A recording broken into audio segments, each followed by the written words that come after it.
नमस्कार, मैं हूं राजेंद्र सिंह और आप देख रहे हैं YouTube channel Rajendra law office.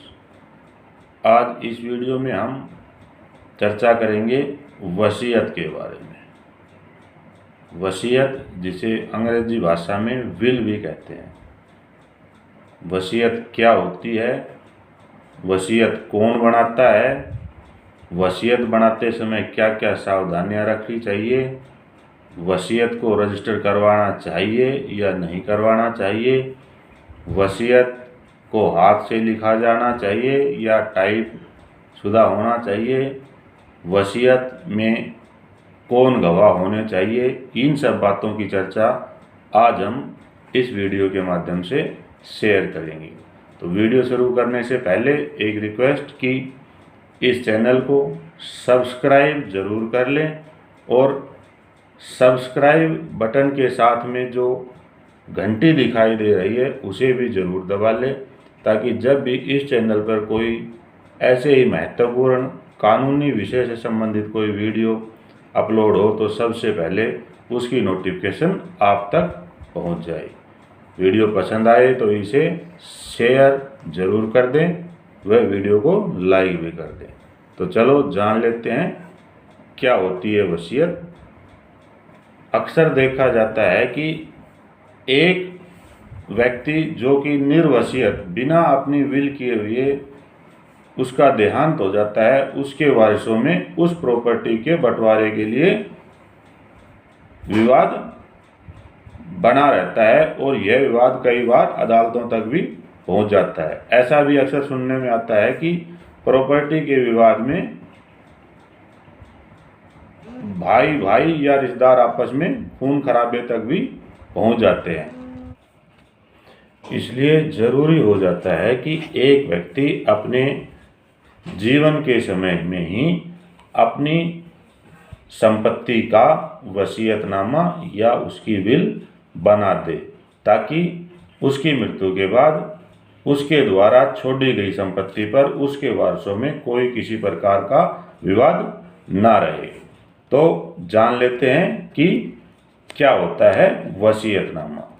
वसीयतनामा एक ऐसा कानूनी दस्तावेज होता है जिसमें किसी एक या उससे अधिक व्यक्तियों का नाम लिखा होता है, जो जिसके नाम वसीयत बनी होती है वह वसीयत करने वाले व्यक्ति की मृत्यु के बाद उस वसीयतकर्ता की प्रॉपर्टी या व्यवसाय या दोनों का उत्तराधिकारी हो जाता है या हो जाते हैं।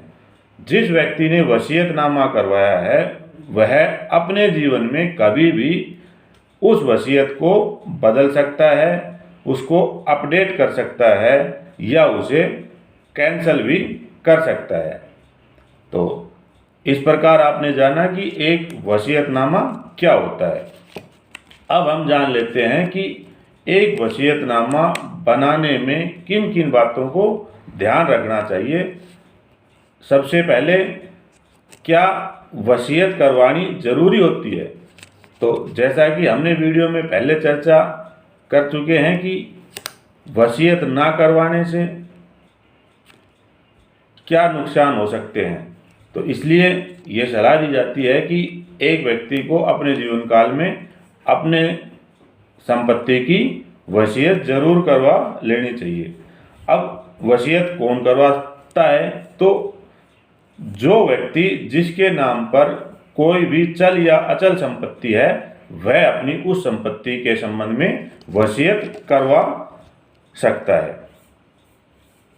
अब वसीयत कैसे लिखी जाती है? उन व्यक्तियों के नाम साफ साफ कानूनी रूप से लिखे जाने चाहिए जो वसीयत करने वाले की मृत्यु के बाद उस संपत्ति के वारिस बनने जा रहे हैं।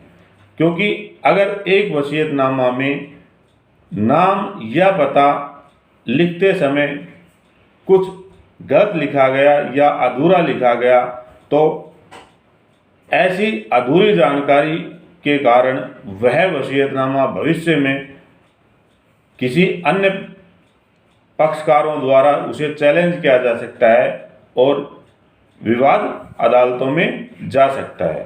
दूसरा, जो व्यक्ति वसीयत करवा रहा है उसका भी पूरा नाम व पता उस वसीयत में अवश्य लिखा जाना चाहिए। वसीयत लिखते समय यह ध्यान जरूर रखा जाना चाहिए कि वसीयत में जिस व्यक्ति या व्यक्तियों के नाम पर वसीयत की जा रही है उन व्यक्तियों के सामने वह वसीयतनामा नहीं लिखा जाना चाहिए। इसके बाद वसीयत पर कौन गवाह होने चाहिए? तो किसी भी वसीयत लिखे जाने के समय वह वसीयत दो निष्पक्ष गवाहों के सामने लिखी जानी चाहिए। अब क्या एक वसीयतनामा लिखते समय एक वकील का होना जरूरी है? तो इस संबंध में भी कोई स्पष्ट कानून नहीं है कि वसीयत किसी वकील के माध्यम से ही या एक वकील की उपस्थिति में ही लिखी जाए। लेकिन हाँ, हम इस बात की सलाह अवश्य देंगे कि एक वकील की उपस्थिति में लिखी गई वसीयत अन्य वसीयतों की अपेक्षा ज़्यादा प्रभावी होती है, क्योंकि एक वकील कानून का जानकार होता है तो वह उस वसीयत में जो भी ऐसे कारण हो सकते हैं जिनके होने से वसीयत भविष्य में चैलेंज की जा सकती है, तो वह उन गलतियों को उस वसीयत में नहीं होने देता है। आगे हम जान लेते हैं कि एक वसीयत को क्या रजिस्टर्ड करवाना चाहिए। तो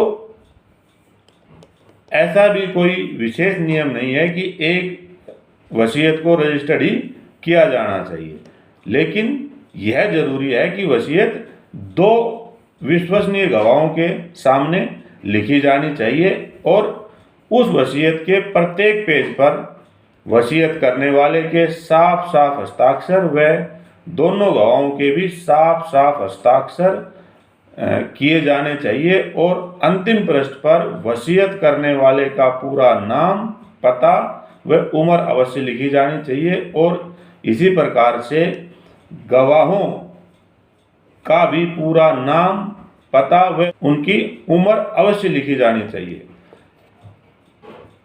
वैसे तो वसीयत का दो गवाहों के सामने लिखा जाना ही पर्याप्त होता है, लेकिन भारतीय रजिस्ट्रेशन अधिनियम 1908 के अंतर्गत भी एक वसीयत को रजिस्टर्ड करवाया जा सकता है।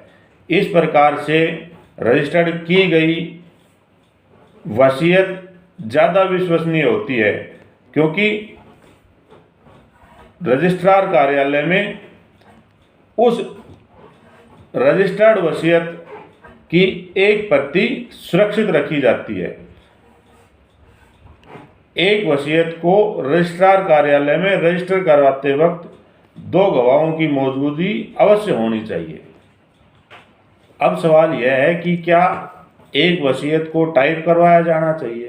तो ऐसा कोई नियम नहीं है कि वसीयत टाइप शुदा ही होनी चाहिए। वसीयत करने वाला व्यक्ति या तो स्वयं अपने हाथ से अपनी वसीयत को लिख सकता है या किसी दूसरे व्यक्ति से वह बोलकर लिखवा सकता है। हाँ, एक टाइप की हुई वसीयत भी मान्य होती है, बशर्ते कि उस पर विधिवत रूप से गवाह व वसीयतकर्ता के हस्ताक्षर अवश्य किए हुए हों। अब प्रश्न यह उठता है कि एक वसीयत करने वाले की क्या उम्र होनी चाहिए? तो एक वसीयतकर्ता अपनी किसी भी उम्र में अपनी संपत्ति की वसीयत बनवा सकता है। ऐसा कोई विधान नहीं है कि एक विशेष उम्र पर ही व्यक्ति अपनी वसीयत बना सकता है। वसीयत बनाने के लिए कंडीशन यह होती है कि उस व्यक्ति के पास कोई अपनी संपत्ति या कोई अपना व्यवसाय अवश्य होना चाहिए। आगे हम जान लेते हैं कि एक वसीयत को क्या अपडेट किया जाना चाहिए। तो इसके संबंध में यह बताना जरूरी है कि एक व्यक्ति को यदि उसने अपनी वसीयत बनवा रखी है तो उसे समय समय पर अपडेट अवश्य करवाते रहना चाहिए, क्योंकि एक व्यक्ति अपने जीवन में वसीयत करवाने के बाद भी अपनी संपत्ति में वृद्धि करता है, और यदि वह अपनी पहले से बनाई गई वसीयत में उस संपत्ति का जिक्र नहीं करेगा जो उसने अपनी वसीयत बनवाने के बाद में अर्जित की है, तो वह संपत्ति बिना वसीयत रह जाएगी और उस व्यक्ति की मृत्यु की अवस्था में उस पर वही कानूनी विवाद खड़ा रह जाएगा। तो इसलिए यह सलाह दी जाती है कि एक व्यक्ति को अपनी वसीयत करवाने के बाद भी उसे समय समय पर अपडेट करते रहना चाहिए। हाँ, यह जानने योग्य बात है कि जो अंतिम समय की वसीयत होती है, यानी जो वसीयत सबसे बाद में बनाई जाती है या अपडेट की जाती है, वही असल वसीयत मानी जाती है। तो आगे हम जान लेते हैं कि एक वसीयत का विखंडन कैसे किया जा सकता है। विखंडन से अर्थ है उसे कैसे रद्द किया जा सकता है या कैंसिल किया जा सकता है। तो सबसे पहले तो वह व्यक्ति जो वसीयत बनाता है या जो वसीयत करता है, वह अपनी मर्जी से कभी भी किसी भी समय बिना कोई कारण बताए अपनी वसीयत को रद्द कैंसिल कर सकता है। दूसरा, किसी वसीयत को कानूनी रूप से भी रद्द करवाया जा सकता है। कानूनी रूप से रद्द करवाते समय यह देखा जाना चाहिए कि उसमें कोई कानूनी अर्थ ऐसा तो नहीं रह गया है जो वसीयत में छूट गया है, या उसमें कोई ऐसा पक्षकार तो वसीयत में गवाह नहीं बनाया गया है जिसके पक्ष में उस संपत्ति की वसीयत की गई हो। इसलिए यह ध्यान रखा जाना चाहिए कि कोई भी वसीयत बनवाते समय जिसके पक्ष में वसीयत बनाई जा रही है उसकी उपस्थिति उस वसीयत के बनाते समय या उसके सब रजिस्ट्रार कार्यालय में रजिस्टर्ड करवाते समय उपस्थिति नहीं होनी चाहिए। आगे, एक वसीयत को रद्द या कैंसिल होने का कारण यह भी हो सकता है कि यदि वसीयत किसी व्यक्ति ने अपने अविवाहित होने की स्थिति में बनाई है और उस वसीयत बनवाने के बाद उस व्यक्ति ने अपना विवाह कर लिया है, तो भी ऐसी स्थिति में उसके द्वारा बनाई गई वसीयत रद्द हो सकती है। तो इस प्रकार से आज के वीडियो में हमने जाना कि एक विल या वसीयत क्या होती है, इसे कैसे बनाना चाहिए, क्या क्या इस वसीयत को बनवाते समय ध्यान रखना चाहिए, कैसे लिखी जानी चाहिए, कौन इसमें गवाह होना चाहिए, कहाँ और किस प्रकार इसे रजिस्टर्ड करवाना चाहिए और क्या इसकी कानूनी मान्यता होती है। तो आज के वीडियो में बस इतना ही। मिलते हैं फिर इसी चैनल पर एक नए टॉपिक के साथ। तब तक देखते रहिए और शेयर करते रहिए। धन्यवाद।